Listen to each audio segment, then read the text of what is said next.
ನಮಸ್ಕಾರ ಎಲ್ರಿಗೂ Raghavendra academy YouTube ಚಾನಲ್ಗೆ ತಮ್ಮೆಲ್ಲರಿಗೂ ಸ್ವಾಗತ. RRB NTPC ಹಾಗೂ RRB ಗ್ರೂಪ್ ಡಿ ಹುದ್ದೆಗಳಿಗಾಗಿ GK ಪ್ರಶ್ನೋತ್ತರ ಸರಣಿ ವಿಡಿಯೋಗಳನ್ನು ಮಾಡ್ತಾ ಇದ್ದೀನಿ. ಪ್ರತಿದಿನ ನಿಮಗೆ 30 ಇಂಪಾರ್ಟೆಂಟ್ ಪ್ರಶ್ನೆಗಳನ್ನು ತಿಳಿಸ್ಕೊಡ್ತಾ ಹೋಗ್ತೇನೆ. ಈ ಪ್ರಶ್ನೆಗಳು ನಿಮಗೆ ಪರೀಕ್ಷೆಗೆ ಸಹಾಯವಾಗುತ್ತವೆ ಅಂತ ಹೇಳ್ತಾ, ಇದುವರೆಗೆ ನಮ್ಮ ಚಾನಲ್ನ ಯಾರು ಸಬ್ಸ್ಕ್ರೈಬ್ ಮಾಡಿಲ್ಲ ಪ್ಲೀಸ್ ಹೋಗಿ ಸಬ್ಸ್ಕ್ರೈಬ್ ಮಾಡ್ಕೊಳ್ಳಿ. ಅದೇ ಥರ ನೀವೇನಾದರೂ RRB ಗ್ರೂಪ್ ಡಿ ಹುದ್ದೆಗೆ ತಯಾರಿಯನ್ನು ನಡೆಸ್ತಾ ಇದ್ದರೆ ನಮ್ಮ ಹತ್ರ ಆನ್ಲೈನ್ ಕೋರ್ಸ್ ಇದೆ RRB ಗ್ರೂಪ್ ಡಿದು. ಅದರಲ್ಲಿ ನಿಮಗೆ GK GS, ಮೆಥಮೆಟಿಕ್ಸು, ರೀಸನಿಂಗು ಎಲ್ಲ ಸಬ್ಜೆಕ್ಟ್ಗಳದ್ದು ಹೇಳ್ತೇವೆ. ರೆಕಾರ್ಡೆಡ್ ಕ್ಲಾಸಸ್ ಇರ್ತವೆ. ನೀವು ಇವತ್ತು ಜಾಯಿನ್ ಆದರೂ ಹಿಂದಿನ ತರಗತಿಗಳನ್ನು ಎಲ್ಲವನ್ನು ನೋಡಬಹುದು. ಕೇವಲ ನಿಮಗೆ 499 ರೂಪಾಯಿಯಲ್ಲಿ ಅಂದರೆ 500 ರೂಪಾಯಿಯಲ್ಲಿ ನಿಮಗೆ ಈ ಕೋರ್ಸ್ ಸಿಗ್ತಾ ಇದೆ. ಈ ಕೋರ್ಸ್ ಏನಾದರೂ ಬೇಕಾದರೆ ಇಲ್ಲಿ ವಾಟ್ಸಪ್ ನಂಬರ್ ಇದೆ ನೋಡಿ, ಆ ವಾಟ್ಸಪ್ ನಂಬರ್ಗೆ ಮೆಸೇಜ್ ಆದರೂ ಮಾಡಿ, ಅಥವಾ ಪ್ಲೇಸ್ಟೋರ್ನಲ್ಲಿ ರಾಘವೇಂದ್ರ ಅಕಾಡೆಮಿ ಅಂತ ಅಪ್ಲಿಕೇಶನ್ ಇದೆ, ಅದನ್ನು ಡೌನ್ಲೋಡ್ ಮಾಡಿಕೊಂಡು ಲಾಗಿನ್ ಮಾಡ್ಕೊಳ್ಳಿ. ಅದೇ ಥರ ನಮ್ಮ ಹತ್ರ GK ನೋಟ್ಸ್ ಸಿಗ್ತಾ ಇದ್ದಾವೆ. RRB NTPC ಹಾಗೆ RRB ಗ್ರೂಪ್ ಡಿ ಯಾವುದೇ ಹುದ್ದೆಗೆ ತಯಾರಿಯನ್ನು ನಡೆಸ್ರಿ, ಈ GK ನೋಟ್ಸ್ಗಳು ನಿಮಗೆ ಸಹಾಯವಾಗ್ತವೆ. ಕೇವಲ 100 ರೂಪಾಯಿಗೆ ಇಲ್ಲಿ ಕಾಣುತ್ತಿರುವ ಎಲ್ಲ ವಿಷಯಗಳ GK ನೋಟ್ಸ್ಗಳು ಸಿಗ್ತಾ ಇದ್ದಾವೆ. ಅದೇ ಥರ ನಮ್ಮ ಹತ್ರ RRB ಗ್ರೂಪ್ ಡಿ ಹಾಗೆ RRB NTPC ಹುದ್ದೆಯ ಪ್ರಶ್ನೆ ಪತ್ರಿಕೆಗಳು ಕನ್ನಡ ಮತ್ತು ಇಂಗ್ಲೀಷ್ನಲ್ಲಿ ನಮ್ಮ ಹತ್ರ ಸಿಗ್ತಾ ಇದ್ದಾವೆ. ಈ ಪ್ರಶ್ನೆ ಪತ್ರಿಕೆಗಳು ಅಥವಾ ಈ ನೋಟ್ಸ್ಗಳು ಬೇಕಾದರೆ ಇಲ್ಲಿ ವಾಟ್ಸಪ್ ನಂಬರ್ ಕಾಣ್ತಾ ಇದೆ ನೋಡಿ, ಈ ವಾಟ್ಸಪ್ ನಂಬರ್ಗೆ ಹಾಯ್ ಅಂತ ಮೆಸೇಜ್ ಮಾಡಿ ನಿಮಗೇನು ಬೇಕೋ ಅದನ್ನು ತೆಗೆದುಕೊಳ್ಳಬಹುದು ಅಂತ ಹೇಳ್ತಾ, 31ನೆಯ ಪ್ರಶ್ನೆ, ಆಸಿಯನ್ ಆಗ್ನೇಯ ಏಷ್ಯಾ ರಾಷ್ಟ್ರಗಳ ಸಂಘದ ಮುಖ್ಯ ಉದ್ದೇಶವೇನು? ಆಪ್ಷನ್ಗಳು: ಸಾಮೂಹಿಕ ರಕ್ಷಣಾ ಮತ್ತು ಆರ್ಥಿಕ ಸಹಕಾರವನ್ನು ಒದಗಿಸಲು, ಸದಸ್ಯ ರಾಷ್ಟ್ರಗಳಲ್ಲಿ ಉನ್ನತ ಜೀವನ ಮಟ್ಟವನ್ನು ಕಾಯ್ದುಕೊಳ್ಳಲು, ಆರ್ಥಿಕ ಪ್ರಗತಿಯನ್ನು ವೇಗಗೊಳಿಸಲು ಮತ್ತು ಆರ್ಥಿಕ ಸ್ಥಿತಿಯನ್ನು ಕಾಪಾಡಿಕೊಳ್ಳಲು. ಮೇಲಿನ ಯಾವುದು ಅಲ್ಲ? ಇದಕ್ಕೆ ಸರಿಯಾದ ಉತ್ತರ ಆರ್ಥಿಕ ಪ್ರಗತಿಯನ್ನು ವೇಗಗೊಳಿಸಲು ಮತ್ತು ಆರ್ಥಿಕ ಸ್ಥಿರತೆಯನ್ನು ಕಾಪಾಡಿಕೊಳ್ಳಲು. 32ನೆಯ ಪ್ರಶ್ನೆ, ಅಭಿವೃದ್ಧಿಯಾಗದ ದೇಶಗಳ ಜೀವನ ಮಟ್ಟವನ್ನು ಹೆಚ್ಚಿಸುವ ಕಾರ್ಯದಲ್ಲಿ ಇವರಿಗೆ ಸಹಾಯ ಮಾಡುವುದು ಈ ಕೆಳಗಿನ ಯಾವ ವಿಶ್ವಸಂಸ್ಥೆಯ ಪ್ರಮುಖ ಉದ್ದೇಶವಾಗಿದೆ? ಆಪ್ಷನ್ಗಳು: IMF, ಯುನಿಸೆಫ್, UNDP, IDA. ಇದಕ್ಕೆ ಸರಿಯಾದ ಉತ್ತರ IDA. 33ನೆಯ ಪ್ರಶ್ನೆ, ಪೆಟ್ರೋಲಿಯಂ ರಫ್ತು ಮಾಡುವ ದೇಶಗಳ ಸಂಘಟನೆಯ ಪ್ರಧಾನ ಕಚೇರಿ ಇರುವುದು ಎಲ್ಲಿ? ಆಪ್ಷನ್ಗಳು: ಅಲ್ಜಿಯರ್ಸ್, ಲಾಗೋಸು, ಕುವೈತ, ವಿಯೆನ್ನಾ. ಇದಕ್ಕೆ ಸರಿಯಾದ ಉತ್ತರ ವಿಯೆನ್ನಾ. ಇನ್ನು 34ನೆಯ ಪ್ರಶ್ನೆ, ಲಕ್ಷದ್ವೀಪ ದ್ವೀಪದಲ್ಲಿ ಮಾತನಾಡುವ ಭಾಷೆ ಯಾವುದು? ಆಪ್ಷನ್ಗಳು: ಮಲಯಾಳಂ, ಮರಾಠಿ, ತಮಿಳು, ಕನ್ನಡ. ಇದಕ್ಕೆ ಸರಿಯಾದ ಉತ್ತರ ಮಲಯಾಳಂ. ಇನ್ನು 35ನೆಯ ಪ್ರಶ್ನೆ, ಅನಾಪಿಲಿಸ್ನಲ್ಲಿ ಮಾನವ ಮಲೇರಿಯಾ ಪರಾವಲಂಬಿಯ ಜೀವನ ಚರಿತ್ರೆಯನ್ನು ಮೊದಲು ವಿವರಿಸಿದವರು ಯಾರು ಅಂತ ಪ್ರಶ್ನೆ. ಆಪ್ಷನ್ಗಳು: ಪಾಟ್ರಿಕ್ ಮಾನ್ಸನ್, ಟ್ಯಾವೆರನ್, ರೊನಾಲ್ಡ್ ರಾಸ್, ರಿಚರ್ಡ್ ಪೈಪರ್. ಇದಕ್ಕೆ ಸರಿಯಾದ ಉತ್ತರ ಲ್ಯಾವೆರನ್. ಇನ್ನು 36ನೆಯ ಪ್ರಶ್ನೆ, ಭಾರತೀಯ ಒಲಿಂಪಿಕ್ ಮಂಡಳಿಯನ್ನು ಯಾವಾಗ ಸ್ಥಾಪಿಸಲಾಯಿತು? ಆಪ್ಷನ್ಗಳು: 1938, 1986, 1924, 1914. ಇದಕ್ಕೆ ಸರಿಯಾದ ಉತ್ತರ 1924ರಲ್ಲಿ. ಇನ್ನು 37ನೆಯ ಪ್ರಶ್ನೆ, ಹಿಂದೂ ಸ್ವರಾಜ್ಯ ಸ್ಥಾಪಿಸುವಲ್ಲಿ ಯಶಸ್ವಿಯಾದ ಕೊನೆಯ ಹಿಂದೂ ರಾಜ್ಯ ಯಾರು? ಆಪ್ಷನ್ಗಳು: ಅಕ್ಬರ್ ದಿ ಗ್ರೇಟ್, ಛತ್ರಪತಿ ಶಿವಾಜಿ, ಚಂದ್ರಗುಪ್ತ ಮೌರ್ಯ, ಬಹದ್ದೂರ್ ಶಾ ಜಾಫರ್ ಖಾನ್. ಇದಕ್ಕೆ ಸರಿಯಾದ ಉತ್ತರ ಛತ್ರಪತಿ ಶಿವಾಜಿ. ಇನ್ನು 38ನೆಯ ಪ್ರಶ್ನೆ, ಕ್ರಿಸ್ತಪೂರ್ವ 327ರಲ್ಲಿ ಮಲೇಷಿಯಾ ಮೈನರ್ನ ಬಹುಭಾಗವನ್ನು ವಶಪಡಿಸಿಕೊಂಡ ಮತ್ತು ಫೋರಸ್ ಭಾರತವನ್ನು ಸೋಲಿಸಿದ ಮ್ಯಾಸಿಡೋನಿಯಾದ ರಾಜನ ಹೆಸರೇನು? ಆಪ್ಷನ್ಗಳು: Adolf Hitler, Alexander the Great, Chandragupta Maurya, Christopher Columbus. ಇದಕ್ಕೆ ಸರಿಯಾದ ಉತ್ತರ ಅಲೆಕ್ಸಾಂಡರ್ ದಿ ಗ್ರೇಟ್. 39ನೆಯ ಪ್ರಶ್ನೆ, ಭಾರತದ ಅತಿ ದೊಡ್ಡ ಸರೋವರ ಯಾವುದು? ಆಪ್ಷನ್ಗಳು: ಲೋನಿ ಸರೋವರ, ಉಲರ್ ಸರೋವರ, ಸಾಂಬಾರ್ ಸರೋವರ. ಮೇಲಿನ ಯಾವುದು ಅಲ್ಲ? ಇದಕ್ಕೆ ಸರಿಯಾದ ಉತ್ತರ ಉಲರ್ ಸರೋವರ. 40ನೆಯ ಪ್ರಶ್ನೆ, ಅಂತಾರಾಷ್ಟ್ರೀಯ ರೆಡ್ ಕ್ರಾಸ್ ಸಮಿತಿಯ ಪ್ರಧಾನ ಕಚೇರಿ ಎಲ್ಲಿದೆ? ಆಪ್ಷನ್ಗಳು: ಜಿನೆವಾ, ರೋಮು, ಪ್ಯಾರಿಸು, ಸ್ಟಾಕ್ ಹೋಮ್. ಇದಕ್ಕೆ ಸರಿಯಾದ ಉತ್ತರ ಜಿನೆವಾದಲ್ಲಿದೆ.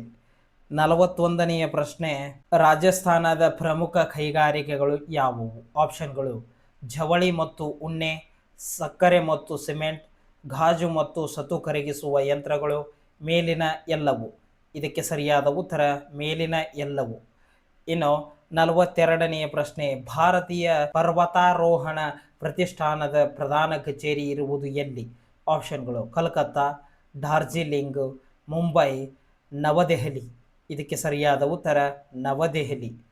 ಇನ್ನು 43ನೆಯ ಪ್ರಶ್ನೆ, ನೆಲೆಕ್ಸ್ ಆರ್ಥಿಕ ಒಕ್ಕೂಟದ ಸದಸ್ಯ ರಾಷ್ಟ್ರಗಳು ಯಾವುವು? ಆಪ್ಷನ್ಗಳು: Belgium, Netherland, Luxembourg, Indonesia, Kuwait, Libya, Algeria, Bahrain, Comoros, Iraq, Guyana, Jamaica, Trinidad Tobago. ಇದಕ್ಕೆ ಸರಿಯಾದ ಉತ್ತರ ಬೆಲ್ಜಿಯಮ್ಮು, ನೆದರ್ಲ್ಯಾಂಡ್, ಲಕ್ಸಂಬರ್ಗ್. 44ನೆಯ ಪ್ರಶ್ನೆ, ಭಾರತದ ಅತಿ ದೊಡ್ಡ ನಗರ ಯಾವುದು? ಆಪ್ಷನ್ಗಳು: ನವದೆಹಲಿ, ಮುಂಬೈ, ಕಲ್ಕತ್ತಾ, ಚೆನ್ನೈ. ಇದಕ್ಕೆ ಸರಿಯಾದ ಉತ್ತರ ಮುಂಬೈ. 45ನೆಯ ಪ್ರಶ್ನೆ, ಅಂಡಮಾನ್ ಮತ್ತು ನಿಕೋಬಾರ್ ದ್ವೀಪಗಳ ಸಾಕ್ಷರತಾ ಪ್ರಮಾಣ ಎಷ್ಟು?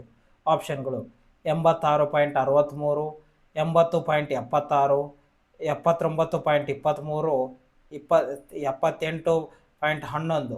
ಇದಕ್ಕೆ ಸರಿಯಾದ ಉತ್ತರ 86.63%. 46ನೆಯ ಪ್ರಶ್ನೆ, ಅಸ್ಸಾಂನ ಪ್ರಮುಖ ಕೈಗಾರಿಕೆಗಳು ಯಾವುವು? ಆಪ್ಷನ್ಗಳು: ಚಹಾ ಸಂಸ್ಕರಣೆ, ತೈಲ ಸಂಸ್ಕರಣೆಗಳ ಮತ್ತು ಕಲ್ಲಿದ್ದಲು, ರೇಷ್ಮೆ ಮತ್ತು ಪ್ಲೈವುಡ್. ಎ ಮತ್ತು ಬಿ ಎರಡೂ, ಮೇಲಿನ ಯಾವುದು ಅಲ್ಲ. ಇದಕ್ಕೆ ಸರಿಯಾದ ಉತ್ತರ ಎ ಮತ್ತು ಬಿ ಎರಡೂ. 47ನೆಯ ಪ್ರಶ್ನೆ, ವಿಶ್ವದ ಅತಿ ಉದ್ದದ ರೈಲು ಮಾರ್ಗ ಟ್ರಾನ್ಸ್ ಸೈಬೀರಿಯನ್ ಮಾರ್ಗವು ಇಲ್ಲಿ ಕಂಡುಬರುತ್ತದೆ? ಆಪ್ಷನ್ಗಳು: Russia, China, United States, Bharat. ಇದಕ್ಕೆ ಸರಿಯಾದ ಉತ್ತರ ರಷ್ಯಾ. 48ನೆಯ ಪ್ರಶ್ನೆ, ಸಿಂಗಲ್ಸ್ಗಾಗಿ ಲಾನ್ ಟೆನ್ನಿಸ್ ಅಂಕಣದ ಅಳತೆ ಯಾವುದು? ಆಪ್ಷನ್ಗಳು: 70 ಅಡಿ, 26 ಅಡಿ, 78, 27, 70, 30, 78, 38. ಇದಕ್ಕೆ ಸರಿಯಾದ ಉತ್ತರ ಆಪ್ಷನ್ ಬಿ 78 ಅಡಿ, 27 ಅಡಿ. 49ನೆಯ ಪ್ರಶ್ನೆ, ಅಲಿಪ್ತ ಚಳುವಳಿಯ ಪರಿಕಲ್ಪನೆಯ ಮುಖ್ಯ ಶ್ರೇಯಸ್ಸು ಯಾರಿಗೆ ಸಲ್ಲುತ್ತದೆ? ಆಪ್ಷನ್ಗಳು: Pandit Jawaharlal Nehru, Bharat, marshal Tito, doctor Sukarno, G A. Nasser, Egypt ಅಧ್ಯಕ್ಷ. ಇದಕ್ಕೆ ಸರಿಯಾದ ಉತ್ತರ ಪಂಡಿತ್ ಜವಾಹರ್ಲಾಲ್ ನೆಹರು. 50ನೆಯ ಪ್ರಶ್ನೆ, ಬ್ರೆಡ್ ತಯಾರಿಸುವಾಗ ಹಿಟ್ಟನ್ನು ಹೆಚ್ಚಿಸಲು ಏನು ಮಾಡಲಾಗುತ್ತದೆ? ಆಪ್ಷನ್ಗಳು: ಆಲ್ಕೋಹಾಲ್ ಸೇರಿಸಲಾಗುತ್ತದೆ, ಇಸ್ಟಿ ಸೇರಿಸಲಾಗುತ್ತದೆ, ಕಾರ್ಬನ್ ಡೈಆಕ್ಸೈಡ್ ರವಾನಿಸಲಾಗುತ್ತದೆ, ಗಾಳಿಯನ್ನು ರವಾನಿಸಲಾಗುತ್ತದೆ. ಇದಕ್ಕೆ ಸರಿಯಾದ ಉತ್ತರ ಈಸ್ಟಿಯನ್ನು ಸೇರಿಸಲಾಗುತ್ತದೆ. 51ನೆಯ ಪ್ರಶ್ನೆ, ವಿಶ್ವಸಂಸ್ಥೆಯ ಪ್ರಧಾನ ಕಚೇರಿ ಇರುವುದು ಎಲ್ಲಿ? ಆಪ್ಷನ್ಗಳು: ಜಿನೆವಾ, ಪ್ಯಾರಿಸ್ಸು, ನ್ಯೂಯಾರ್ಕ್, ವಾಷಿಂಗ್ಟನ್ ಡಿ.ಸಿ. ಇದಕ್ಕೆ ಸರಿಯಾದ ಉತ್ತರ ನ್ಯೂಯಾರ್ಕ್. 52ನೆಯ ಪ್ರಶ್ನೆ, 77ರ ಗುಂಪಿನ ಮುಖ್ಯ ಉದ್ದೇಶವೇನೆಂದರೆ? ಆಪ್ಷನ್ಗಳು: ನಿರಂತರ ಆರ್ಥಿಕ ಬೆಳವಣಿಗೆ, ಆಫ್ರಿಕನ್ ಏಕತೆ ಮತ್ತು ಒಗ್ಗಟ್ಟಿನ ಉತ್ತೇಜಿಸಲು, ವಿಶ್ವದ ಅಭಿವೃದ್ಧಿಶೀಲ ರಾಷ್ಟ್ರಗಳ ಆರ್ಥಿಕ ಮತ್ತು ವ್ಯಾಪಾರ ಹಿತಾಸಕ್ತಿಗಳನ್ನು ರಕ್ಷಿಸಲು, ಮೇಲಿನ ಯಾವುದೂ ಅಲ್ಲ. ಇದಕ್ಕೆ ಸರಿಯಾದ ಉತ್ತರ ವಿಶ್ವದ ಅಭಿವೃದ್ಧಿಶೀಲ ರಾಷ್ಟ್ರಗಳ ಆರ್ಥಿಕ ಮತ್ತು ವ್ಯಾಪಾರ ಹಿತಾಸಕ್ತಿಗಳನ್ನು ರಕ್ಷಿಸಲು. 53ನೆಯ ಪ್ರಶ್ನೆ, ಐರ್ಲೆಂಡ್ನ ಅತಿದೊಡ್ಡ ಪಕ್ಷವಾದ ಅಲ್ಟರ್ ಯೂನಿಯನಿಸ್ಟ್ ಪಕ್ಷವು ಬ್ರಿಟಿಷ್ ಮತ್ತು ಐರಿಷ್ ಸರ್ಕಾರಗಳ ನಡುವಿನ ಉತ್ತರ ಐರ್ಲೆಂಡ್ ಶಾಂತಿ ಒಪ್ಪಂದವನ್ನು ಅನುಮೋದಿಸಿದ್ದು ಯಾವಾಗ ಅಂತ ಪ್ರಶ್ನೆ. ಆಪ್ಷನ್ಗಳು: 1993, 1986, 1998, 1990. ಇದಕ್ಕೆ ಸರಿಯಾದ ಉತ್ತರ 1998. ಇನ್ನು 54ನೆಯ ಪ್ರಶ್ನೆ, ಮೊಘಲ್ ರಾಜವಂಶದ ಕೊನೆಯ ಆಡಳಿತಗಾರ ಯಾರು? ಆಪ್ಷನ್ಗಳು: ಔರಂಗಜೇಬ್, ಬಹದ್ದೂರ್ ಶಾ ಜಾಫರ್, ಜಹಾಂಗೀರ್, ಅಕ್ಬರ್. ಇದಕ್ಕೆ ಸರಿಯಾದ ಉತ್ತರ ಬಹದ್ದೂರ್ ಶಾ ಜಾಫರ್. 55ನೆಯ ಪ್ರಶ್ನೆ, ವಾರ್ಸಾ ಒಪ್ಪಂದ ಸಂಸ್ಥೆಯ ಪ್ರಧಾನ ಕಚೇರಿ ಎಲ್ಲಿದೆ? ಆಪ್ಷನ್ಗಳು: ಬರ್ಲಿನ್, ಪ್ರೇಗ್, ಮಾಸ್ಕೋ, ವಾರ್ಸಾ. ಇದಕ್ಕೆ ಸರಿಯಾದ ಉತ್ತರ ಮಾಸ್ಕೋ. 56ನೆಯ ಪ್ರಶ್ನೆ, ಪರಮಾಣು ಶಕ್ತಿ ಇಲಾಖೆಯ ಪ್ರಮುಖ ಉದ್ದೇಶವೇನು? ಆಪ್ಷನ್ಗಳು: ಪರಮಾಣು ಶಕ್ತಿಯಿಂದ ಸುರಕ್ಷಿತ ಆರ್ಥಿಕ ವಿದ್ಯುತ್ ಉತ್ಪಾದಿಸಲು, ಸಂಶೋಧನಾ ರಿಯಾಕ್ಟರ್ಗಳನ್ನು ನಿರ್ಮಿಸಲು ಮತ್ತು ರೇಡಿಯೋ ಐಸೋಟೋಪ್ಗಳನ್ನು ಬಳಸಿಕೊಳ್ಳಲು, ಕೈಗಾರಿಕಾ ಮತ್ತು ಸಾಮಾಜಿಕ ಅಭಿವೃದ್ಧಿಗಾಗಿ ತಂತ್ರಜ್ಞಾನ ವರ್ಗಾವಣೆ ಮತ್ತು ಕೈಗಾರಿಕೆಗಳೊಂದಿಗೆ ಸಂವಹನ ಉತ್ತೇಜಿಸಲು. ಮೇಲಿನ ಯಾವುದು ಅಲ್ಲ? ಇದಕ್ಕೆ ಸರಿಯಾದ ಉತ್ತರ ಮೇಲಿನ ಯಾವುದೂ ಅಲ್ಲ. 57ನೆಯ ಪ್ರಶ್ನೆ, ಕೊನೆಯ ಏಷ್ಯನ್ ಕ್ರೀಡಾಕೂಟ 2010ರಲ್ಲಿ ನಡೆದ ಸ್ಥಳ ಯಾವುದು? ಆಪ್ಷನ್ಗಳು: ಇಸ್ಲಾಮಾಬಾದ್ ಪಾಕಿಸ್ತಾನ್, ಬುಸಾನ್ ದಕ್ಷಿಣ ಕೊರಿಯಾ, ಹಿರೋಶಿಮಾ ಜಪಾನ್, ಗುವಾಂಗ್ಝೌ ಚೀನಾ. ಇದಕ್ಕೆ ಸರಿಯಾದ ಉತ್ತರ ಗುವಾಂಗ್ಝೌ ಚೀನಾದಲ್ಲಿ. ಇನ್ನು 58ನೆಯ ಪ್ರಶ್ನೆ, ಅಸ್ಸಾಂನ ಪ್ರಮುಖ ಖನಿಜಗಳು ಯಾವುವು? ಆಪ್ಷನ್ಗಳು: ಕಲ್ಲಿದ್ದಲು ಮತ್ತು ಸುಣ್ಣದ ಕಲ್ಲು, ಪೆಟ್ರೋಲಿಯಮ್ಮು, ತಾಮ್ರ ಮತ್ತು ಅಭ್ರಕ, ಮ್ಯಾಂಗನೀಸ್, ಚಿನ್ನ ಮತ್ತು ಕಾರ್ಬೈಡ್. ಇದಕ್ಕೆ ಸರಿಯಾದ ಉತ್ತರ ಪೆಟ್ರೋಲಿಯಂ. ಇನ್ನು 59ನೆಯ ಪ್ರಶ್ನೆ, BSFನ ಪ್ರಧಾನ ಕಚೇರಿ ಎಲ್ಲಿದೆ? ಆಪ್ಷನ್ಗಳು: ಚೆನ್ನೈ, ಕೋಲ್ಕತ್ತಾ, ನವದೆಹಲಿ, ಮುಂಬೈ. ಇದಕ್ಕೆ ಸರಿಯಾದ ಉತ್ತರ BSFನ ಪ್ರಧಾನ ಕಚೇರಿ ನವದೆಹಲಿಯಲ್ಲಿದೆ. ಇನ್ನು 60ನೆಯ ಪ್ರಶ್ನೆ, ಲಲಿತ ಕಲಾ ಅಕಾಡೆಮಿ ಪ್ರಧಾನ ಕಚೇರಿ ಎಲ್ಲಿದೆ? ಆಪ್ಷನ್ಗಳು: ನವದೆಹಲಿ, ಚಂಡೀಗಢ, ಪುಣೆ, ಕಲ್ಕತ್ತಾ. ಇದಕ್ಕೆ ಸರಿಯಾದ ಉತ್ತರ ನವದೆಹಲಿ. ಈ ಒಟ್ಟು 30 ಪ್ರಶ್ನೆಗಳಲ್ಲಿ ಎಷ್ಟು ಪ್ರಶ್ನೆಗಳಿಗೆ ಸರಿಯಾಗಿ ಆನ್ಸರ್ ಮಾಡಿದಿರಿ ಅಂತ ಕಮೆಂಟ್ ಮಾಡಿ. ಹಾಗೆ ಈ ವಿಡಿಯೋನ ಆದಷ್ಟು ನಿಮ್ಮ ಎಲ್ಲ ಸ್ನೇಹಿತರಿಗೆ ಶೇರ್ ಮಾಡಿ. ಧನ್ಯವಾದಗಳು.